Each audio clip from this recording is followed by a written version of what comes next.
So we're in the process of taking the show down. And the last time we talked, we had to stop because we had a large group of people who came, and yesterday was the last day, and that was also a very nice way to end the show.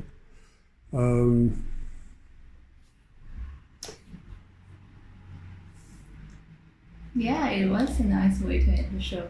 And it's the 3 days vacation here in Japan. So I guess that helped. And today I walked through the Ueno Park here, and a lot of people are doing hanami. Really. Yes, which is kind of a concern as well. It is. Yes. Yes, for people who are familiar with Tokyo, they'll know that Ueno Park is famous for cherry blossoms, as is another area of Tokyo called Nakameguro, which has a famous river, which is lined with also with cherry trees. And I saw also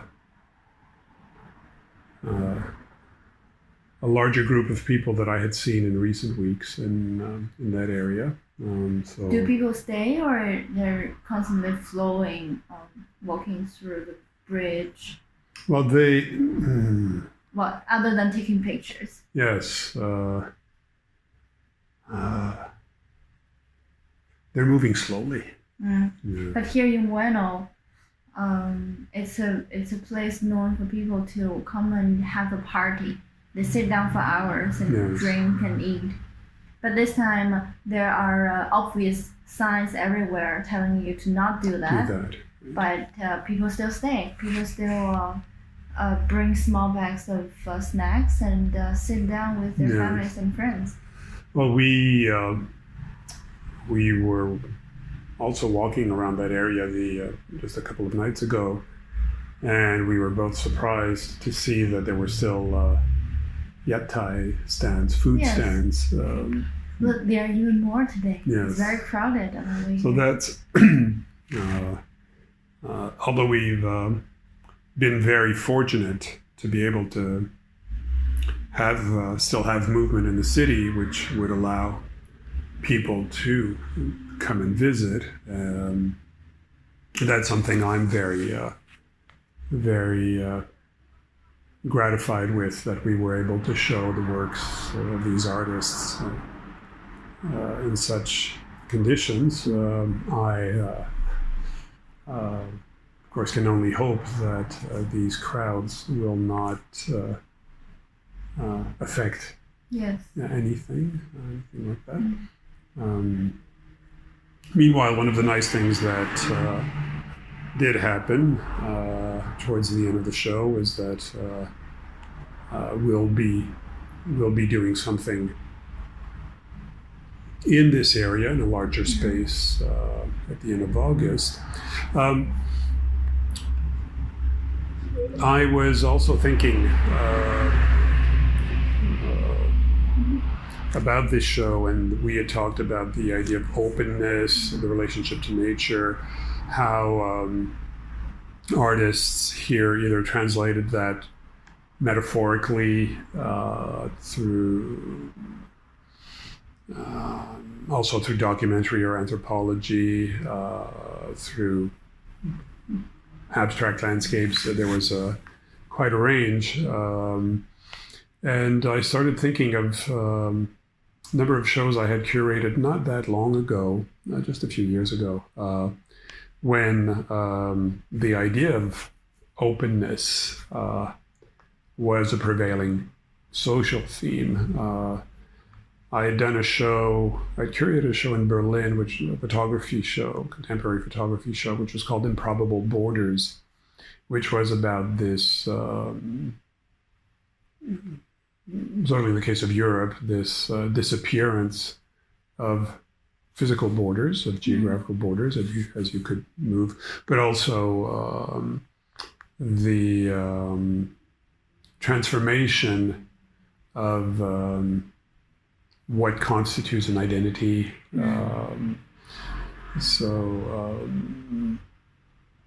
That was one show, and in another gallery here in Tokyo called Blockhouse, I had done a couple of shows which were called Archives for Disappearing, and which were also addressing kind of similar topics.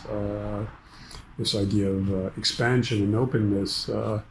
And we're closing this show at a time when I think the figure is close to 1 billion people affected by confinement issues and borders inevitably closing in Europe. In Europe, and here in Asia, borders are closed to people coming from either America or Europe or some other places. It's also, sadly, a political opportunity for countries that have regimes or governments that are very tempted by the idea of control, or are already trying to practice it to go even further with this. So in many ways, I think that, I would hope that one of the reasons why this show perhaps resonated with some visitors was also this idea of breathing space inside the works. And that openness does not only go towards the outside, but also towards the inside. It could be very introspective way of thinking while people are suffering from the confinement. That people are on themselves. They have to rely on what they have, the resources that they can themselves find. But at the same time, you have communities, you have volunteers that are doing these works, trying to connect these confined dots into a web, into a map. We had one of the artists in the show here is named Geneviève Morgan, photographer and painter. Yes, she informed us that her and her partner were stuck in Paris. They live between Paris and the south of France, and they came to Paris for an event that was ultimately canceled. And at the time they were there, a confinement notice came down, and so unable to return for the moment.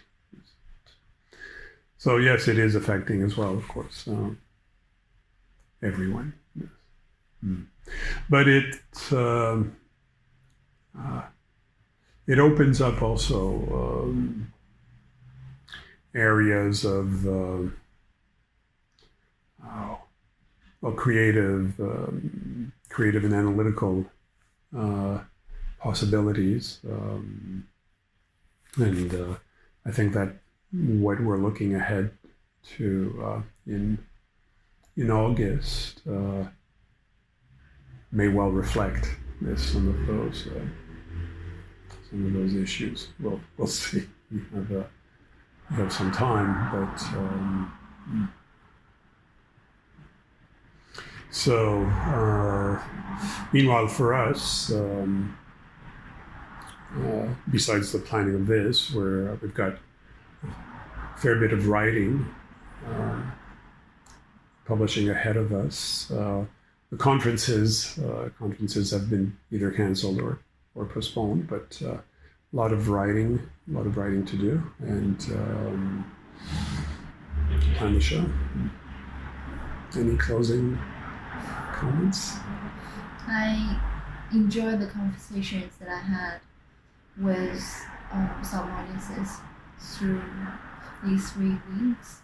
And for the non-professional art lovers, I'm glad to see that it's open to questions or issues that are close to their daily life. And that's the touching part. That we come from the theoretical discussion and land on the daily life, and that's very beautiful to think about. I agree. I agree that that was one of the surprising things about the show was the mix of people from an informed perspective and others who were just genuinely curious about art without, as you mentioned, having the same kind of theoretical apparatus for discussion, but still responding very positively to the work. So that was a beautiful thing. Okay. So we'll finish taking the show down and slowly get to work on the next one. And let's call it a show. Yes.